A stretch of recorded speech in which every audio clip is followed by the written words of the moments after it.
Sur Internet, tu vas trouver plein de vendeurs de formation qui vont te dire comment avoir argent, succès et amour en augmentant ton estime de toi et ta confiance en toi. Normalement, cette vidéo te fera voir que c'est pas gagné. Parce qu'en plus, l'estime de soi, si ça se trouve, ça existe même pas.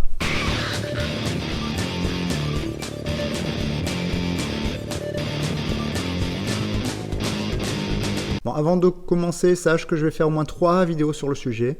Déjà ici, on va essayer de définir l'estime de soi. Dans une deuxième vidéo, on verra ce que ça implique, le fait d'avoir une estime de soi élevée. Et dans la troisième, on verra ce que ça implique d'avoir une estime de soi faible. On va donc ici définir ce que c'est l'estime de soi. En soi, la définition elle est simple. L'estime de soi, c'est l'évaluation que tu fais de ta valeur. On parle d'estime de soi globale ou d'estime de soi selon le domaine, comme l'estime pour son corps ou son travail. Il ne faut pas confondre l'estime de soi avec la confiance en soi. La confiance en soi, c'est si tu sens que tu as les compétences ou pas. Donc c'est une évaluation de tes capacités, pas de ta valeur. Même si on verra que les deux peuvent être liés. Par exemple, j'avais une patiente qui se disait être une merde, mais avait tout à fait confiance en ses capacités à gérer sa vie. Au contraire, j'ai une bonne estime de moi, mais si tu me demandes d'aller gérer une centrale nucléaire, je vais juste fuir la situation. Faut pas confondre aussi haute estime de soi et narcissisme. Le narcissisme en psychologie, ça concerne des comportements de déni du négatif sur soi, de manque d'empathie, d'avoir l'impression de valoir plus que les autres. Et on peut avoir une très haute estime de soi, sans considérer qu'on est supérieur aux autres, sans refuser les critiques ou sans flinguer les autres. Par contre, l'estime de soi dans les études, elle se confond vite avec l'autocompassion, l'amour de soi ou l'acceptation de soi. Si tu veux connaître ton estime de soi, tu trouveras facilement l'échelle de Rosenberg qui te mettra là où tu te situes en termes d'estime de soi. Bon, du coup, l'estime de soi comme ça a l'air clair. Maintenant, on va foutre un peu le bordel dans ce que tu sais, parce que la définition, elle a beau avoir l'air claire, les chercheurs sont absolument pas d'accord sur comment ça se construit, d'où ça sort et ce que c'est réellement. Parce que quand je parle de peur, on voit à peu près ce que c'est. C'est un signal d'alarme qui te pousse à fuir, te battre ou faire le mort. Et tu trouves ça partout dans le règne animal, et tu vois les structures qui la gèrent dans le cerveau, mais l'estime de soi, on ne sait pas trop. Est-ce qu'un rat gondin, par exemple, ça a une estime de soi? On n'en sait rien. Donc, le but de cette vidéo, ça va être de te faire voir les questions que se posent les chercheurs quand ils essaient de définir ce que c'est l'estime de soi. Donc on va partir de la conception de l'estime de soi qui est la plus facile à comprendre et se rapproche de ce qu'on connaît, puis on va progressivement apprendre des choses de plus en plus étonnantes. Alors, je suis désolé, mais je vais devoir passer hyper vite sur certaines idées, potentiellement très intéressantes, mais j'ai clairement pas l'énergie de faire une vidéo de 3 heures, donc on va rester sur mon objectif, te faire voir à quel point c'est compliqué les pistes intéressantes que l'on a. Donc, il existe plusieurs conceptions de l'estime de soi, dont certaines qui la relient énormément à la confiance en soi. Selon certains auteurs, l'estime de soi est alors la somme d'évaluation de toutes tes compétences et de tous tes succès. Par exemple, pour certains auteurs, l'estime de soi, c'est en fait l'évaluation de ton auto-efficacité, de si tu sens que tu t'en sors dans la vie et du respect que tu as pour ce que tu fais. Dans cette façon de voir les choses selon d'autres auteurs, ce serait par exemple plus le succès personnel et la capacité à atteindre ses objectifs qui créerait l'estime de soi. Bref, là on a une conception commune de l'estime de soi. Tu prends toutes tes compétences. Si tu estimes que tu en as pas mal ou que tu arrives à faire ce que tu veux, ta valeur augmente. D'un autre côté, on a une conception complètement différente de l'estime de soi. Ici, on a les théories qui disent que l'estime de soi ne vient pas d'une évaluation interne, mais d'une évaluation externe. Bref, c'est pas toi qui t'évalues, mais ce sont les autres qui t'évaluent et ta façon de te voir dépend de comment on t'a vu par le passé. Ce qui explique l'estime de soi plus faible des gens moqués, maltraités ou des personnes subissant des stéréotypes négatifs. C'est là que tu vois déjà que si l'estime de soi est bien dépendante des autres, la travailler pour avoir une meilleure vie n'a aucun sens, car dans ces conceptions, pour avoir une meilleure estime de soi, c'est d'abord s'entourer de personnes bienveillantes. Un peu dans le même genre, tu as des théories qui postulent que l'estime de soi est en fait une évaluation de ta position sociale. En gros, plus tu es faiblement positionné dans la hiérarchie sociale, plus ton estime de soi est faible, ce qui te pousse à être plus passif, comme le ragondin du groupe qui passe après les autres. Évidemment, ça dépend de quel groupe tu te réfères, parce que si tu fais partie des prolos, mais que dans ta famille tu es le dominant, ton estime de soi peut être très bonne.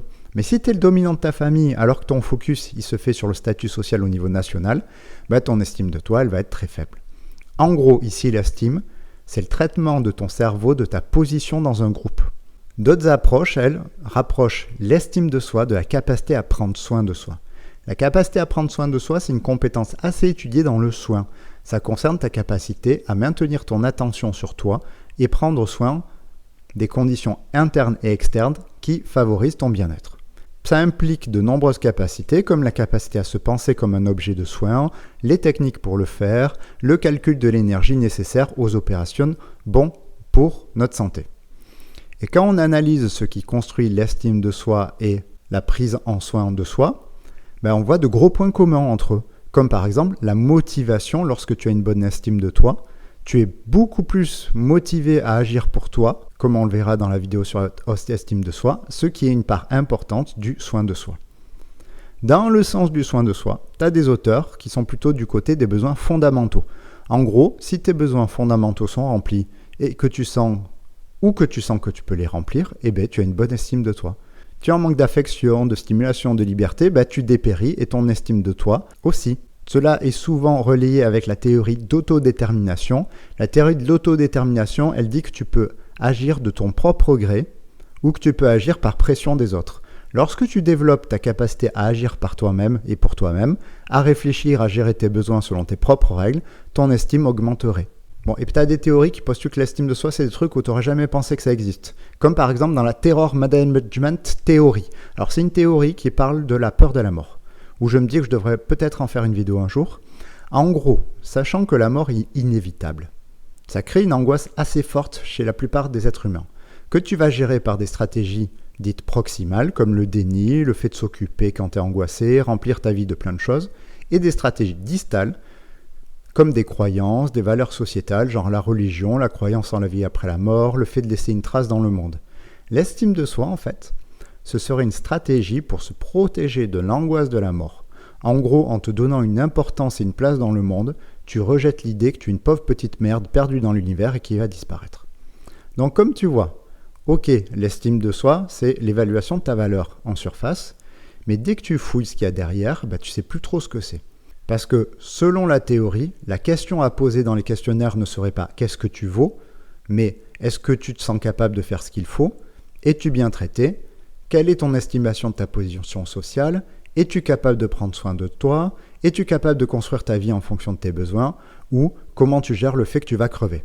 Alors peut-être que l'estime de soi, c'est un processus différent de tout cela. Peut-être que c'est un peu de tout ça. Peut-être que c'est une partie de ça, mais pas ça. Et ça, c'est une grosse partie des débats sur l'estime de soi. Par exemple, au départ, on pensait que les gens avaient un besoin d'estime de soi et que pour ça, ils allaient s'intégrer à un groupe social pour gagner en estime de soi. Alors qu'en fait, on a remarqué que c'est plutôt qu'on aurait des besoins d'intégration dans les groupes sociaux et que cette intégration aurait pour conséquence l'estime de soi. Le débat est d'autant plus compliqué que tout est interagi ensemble. Par exemple, si tu as des compétences dans certains domaines sociaux ou émotionnels, alors tu deviens directement plus à même de prendre soin de toi, de t'intégrer dans les groupes ou de te défendre. Alors, il y a bien des chercheurs qui essaient de mélanger différentes composantes pour mieux comprendre l'estime. On aurait les éléments qui vont créer l'estime de soi, comme la confiance en soi qui te permet de gérer succès et échec, et la dignité, qui est le respect de soi-même et de ce qui est important pour toi. Ces deux éléments conduiraient à l'estime de soi qui est composée de sa propre valeur, mais aussi de l'acceptation de soi, de ce que tu es, du sentiment de compétence et de la reconnaissance de tes qualités, et de l'attitude envers toi-même plus ou moins bienveillante, et aussi du respect de soi qui permet de différencier ses attentes par rapport à celles des autres. Et ces caractéristiques de l'estime de soi auraient pour conséquence une meilleure affirmation, de meilleures relations sociales et une meilleure capacité à surmonter le négatif. Actuellement, je ne vois pas de modèle qui permet de tout expliquer en un coup, sinon je te l'aurais dit directement dans cette vidéo. Évidemment, là, je ne sais pas s'il est nécessaire de te parler de tous les débats scientifiques autour de ça, parce que c'est un peu abstrait, mais sache qu'on peut complexifier le tout avec l'étude de l'estime de soi implicite plutôt qu'explicite. L'implicite, ce serait l'évaluation de ta valeur, mais non exprimée ou plutôt inconsciente. Actuellement, on ne sait pas trop comment la calculer, donc c'est pas très fiable, mais ce serait néanmoins important. Par exemple, dans les études des différentes cultures, on voit que certaines cultures sont plus dans l'affirmation de sa valeur que d'autres. Et cela pourrait influencer l'estime de soi explicite, mais pas l'implicite. Les gens s'estiment, mais ont moins l'habitude de le dire. Aussi, on remarque que globalement dans le monde, les femmes ont une estime de soi plus faible en moyenne. Sauf que quand on recherche une explication à pourquoi, il se pourrait que ce résultat soit dû au fait que les hommes ont plus tendance à se jeter des fleurs. La différence d'estime de soi pourrait être donc explicite mais pas implicite, puisque les hommes auraient plutôt tendance à se mettre en avant. On a aussi l'estime de soi collective, l'estime de soi qu'un groupe social a pour lui-même, qui n'est pas exactement la même chose que l'estime de soi individuelle. Bref, avant de partir sur les vidéos sur l'estime de soi et sur ce que ça implique dans ta vie, je voulais t'expliquer que c'est pas aussi simple et qu'il ne faut pas que tu sois étonné que dans les prochaines vidéos et les théories sur comment augmenter ton estime de soi, sérieusement, tu vas rarement tomber sur « t'as qu'à noter ce que tu fais de bien et te faire des bisous ». Car en fait, peut-être qu'en fait on s'en fout de tout ça. Que l'important c'est surtout de gérer tout l'ensemble.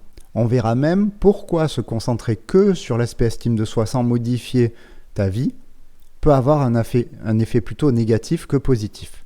Donc pour les prochaines vidéos, normalement ça devrait être dans les mois qui suivent si je procrastine pas.